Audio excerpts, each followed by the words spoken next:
What goes on, guys? We're back here again with yet another review, and today we're going to be taking a look at the McFarlane Toys DC Multiverse, the Joker Titan from Batman Arkham Asylum, the Mega Fig.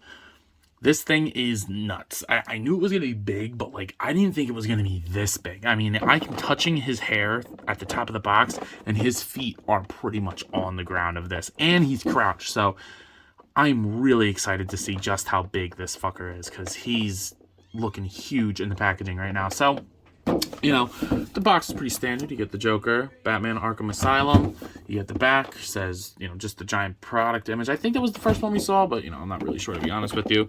The Titan Joker on the side. There is the barcode at the bottom. Found mine at Target. If you want to find yours, you could go check there. DC Multiverse. But, yeah, I mean, really excited to get this guy open because he looks huge and super articulated. So, without further ado, let's open this bad boy up. What goes? So taking this monster out of the packaging, god damn, he's a lot bigger and more posable than I thought he was going to be. None of the joints are super loose. There's a couple, like maybe the ankles are a little loose, but that's only if you get them in certain positions. But for the most part, I mean, he's pretty sturdy. He's going to stand there. So, I mean, this is crazy. Like I said at the beginning of the video, I've never had the DC Collectibles one. And while that looks amazing, I think people are giving this one too much shit. Like, I think this looks pretty damn good. Like, the other one looks great and all. Like, don't get me wrong. I'm not going to sit here and shit on DC Essentials, or not DC Essentials, DC Collectibles. But, like, this is really, really good, too. So, without further ado, we'll go ahead and take a closer look, starting with that beautifully ugly head sculpt. I mean, damn. I like the paint in the hair, like the black wash in the hair. That looks really nice. The big chin, the gross ears. He was not my favorite boss to play. I mean, it kind of didn't really make sense why he got all big. I kind of wish the eyes were whited out. I know that that's not like completely accurate. I might paint them white though, because I think that would make it look cooler. But like the ears are all decrepit. I mean, the entire figure is covered in beautiful texturing. I kind of wish the vein lines matched a little bit more with the sculpt. And I wish that they weren't just done, because you don't see them anywhere else on the figure. Not even like on the legs a little bit, which isn't completely accurate. But I love the muscle muscle fibers all like broken up and like skin ripped off of his body. It looks really nice. And then I wish the body was a little bit more matte, but then keep this glossy. I might just do that. Might like cover up all the innards. Ew, like that one just looks like a clot. And then the spine, obviously. I think the spine could have used a little bit of a wash. I think it looks a little bit too creamy for my liking. It is soft. But then the green, like venom, I guess, I don't know what you really want to call it, going down his back looks awesome. And then the black wash in the body looks really, really nice. The arms look really good. I wish there was a bicep swivel. It definitely would have helped with posing Batman with him. But the arms look really, really nice. I like the bicep, or I like the forearm with the spikes coming out of it. The hand looks really, really nice. I don't know why they just didn't do like the dot on there. Like, I don't know. It doesn't really make sense. But the fingernails look all big. They're not super sharp, to be honest, which is kind of crazy because McFarlane usually does like sharp things when they're not supposed to be intended to be sharp. They're just kind of the sculpt. So the blood looks really, really nice on there. I like that a lot. And then the pants, I have a great texture to them too. At first I thought they were going to be reuse of Man-Bat, because like if you look, they look actually pretty similar, but I don't think they are. So his butt looks really, really nice. And then like the little spines there, which means he's not really going to arc back at all, which is kind of a problem with the articulation, which I'll show in a second. But the texture on the pants look really nice. I like all the ripping in there. The legs look really nice as well. I like the way that the bones, I guess, the protrusions, they're coming out. And then he's got his dogs, and they are barking. Jeez Louise, these are big feet, and they're really ugly. The toenails are painted nice. I do like the wash on them. But then this is a really cool little detail. He put sculpt in the ankles, so like it's not just an ugly ball. Like there's an actual sculpt like shape to it, and I like that a lot. McFarlane, keep that up. The wash goes through on the skin, the whole body, so that I like. I mean, there's not a lot about this figure I don't like. I don't know. I think it's the application of the paint, not the amount. It's just, I don't know. I think there's just a little something off for me. Can I tell you what it is? No. But do I know it's there? Yes. So overall, this is a really good figure when it comes to sculpt and paint. But let's go ahead and talk about accessories really fast. I mean, if that's what you want to call them.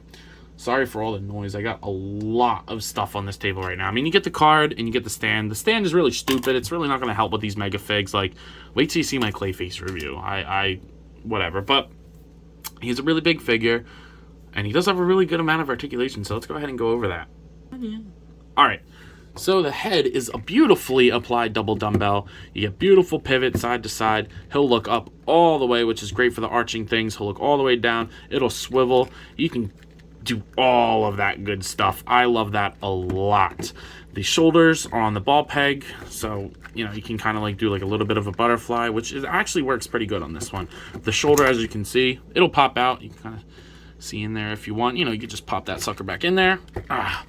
But then the shoulder is going to move upwards that far, which is really good. Down, rotate 360, no bicep swivel, which is a little upsetting because I think it would have been easy to do and would have really helped on this guy. But you do get double jointed elbows, which typically on big figures like this you don't get. So I like that a lot. Are they done well? No, they're really ugly, like almost Peacemaker level ugly, but it kind of works for this guy. So it's, I'll forgive it a little bit more. And then the wrist will rotate, and it's just a hinge on the hands, which perfectly fine for me. It's better for holding other figures. So the upper diaphragm isn't really going to rotate. The lower one will, and then you get good pivot at the bottom, not really the top, but then you will crunch like all the way forward, which is something that McFarlane is definitely not known for. Like, he can almost suck his own balls, which is pretty awesome. So I like that a lot. But the problem that I was kind of mentioning earlier is he cannot get straight up. The knees and the back just doesn't allow for that. That's as straight as the knees will go. That's as straight as the back will go, which isn't short by any means, but I kind of like to just have a figure standing there sometimes. But I'm honestly okay with this because it's kind of just the sculpt. It's just the nature. And the head goes up all the way, so it doesn't bother me in that regard. But diaphragm joints work pretty well on this guy. The hips are going to move outwards full splits. They will kick forward thus far, back thus far. You do get a thigh swivel up in there, which is really, really nice. Keep it up, McFarlane.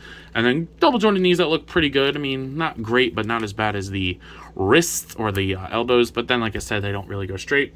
Ankles with this nicely sculpted ball joint will go all the way forward, all the way back. They will pivot. You can do like the super pivot if you like rotate the thing. But, you know, that doesn't really do anything. And then you get a toe joint, which kind of works against this figure, to be honest, because when he's like leaning forward, like he kind of like needs that extra support, and he doesn't really get that because of the toe joints, but it's honestly not terrible. So this is a great figure when it comes to articulation. I mean, like for a big guy, I love seeing the double jointed elbows and stuff because, you know, like on Marvel Legends, they typically don't do that. Shout out to Hasbro, but you know, what are you gonna do? So I like that. Now, I have my at-home setup, so, like, the lines, please excuse that. I hate that on my videos, but I am at home right now, so unfortunately I got to work with what I got. But I do have to show just how big this motherfucker is. So let's take a look at him next to the Arkham Knight Batman. And I painted the eyes white, so if you're wondering why. But damn, he's a big fucking boy, dude. He's a big boy. The cape on this guy always like kind of messes it up. I love the cape sculpt on this though, but this is great. I mean, Batman's like basically the size of his arm, which is really, really nice. They're about the same. They're at the same level, so this is just how tall he is. That's crazy. I mean, I took a bunch of cool pictures on Instagram. Please go check those out. It would be greatly appreciated if you guys do that, because I worked hard on getting him to hold him. He can do it. Like, I've gotten pictures of Joker holding him one-handed up by his neck, and it looks awesome. So go check those out, because this size comparison is, I know, is what a lot of people are looking for. I mean, like, look, you can put him in front of there. I don't have any Marvel Legends with me right now. I do have this Green Ranger Power Ranger Shredder, and he looks tiny next to him. Crazy, dude. So very, very big figure. Even for the price point, I think that's totally fair. So you're probably asking yourself, yo, Ant, what are you thinking of this figure? I mean, you kind of had some mixed points on it. I'm going to go ahead and say that I really enjoy this figure. Even for the $40 price point, I think if you're going to do $40, this is where you do it. Like, Hasbro tends, and I'm just using Hasbro as a comparison because Hasbro is the most common lines that people tend to collect. You know, you got those Marvel Legends fanboys that only get Marvel Legends, which is fine. But for me, that Hulk that's $40, that's a reused body, which is like the fourth or fifth time they're using that body with just a shitty head and some backdrop and some hands. That's lame. While there's no accessories for this, this is twice that Hulk size, only $10 more, and a brand new sculpt with a lot of paint. So I guess pick your poison. Do you want a little bit more accessories? Do you want a better character, bigger figure, new sculpt? Your mileage will vary on that, but for me, this is where the money's at. So I like this a lot more. But with that being said, I think that's all I got for today. So if I'm going to go ahead and give this figure a rating, I'm going to go ahead and give this figure a rating of 8 out of 10. I think the paint could have been applied a little bit better because it's there. It's just a little shoddy in some places. And I think maybe a pair of, I was going to say fist hands, but I don't even think I remember him using fist. Like, how would you make a fist out of this kind of a hand? But honestly, I think I don't really need any accessories for this guy. Maybe an open-mouthed head would be cool, like a laughing head. I don't know, but maybe some smoke effects. But other than that, I think this is totally fair for the price point. So, like I said, at a price point of $40, I'm going to go ahead and say this is a solid 8 out of 10. But I think that's all I got for today. So if you have not already, please do yourself the favor and me and like, comment, subscribe to the channel. It's greatly appreciated when you do that. Also, feel free to follow me on Instagram and TikTok. I post a lot on there. Got a big following on TikTok recently. Please go check that out. I had a lot of fun on there, so I'm sure you will too. But that's all I got for today. So as always, let me know. You copping? You picking this guy up? Let me know. See you guys later. Peace.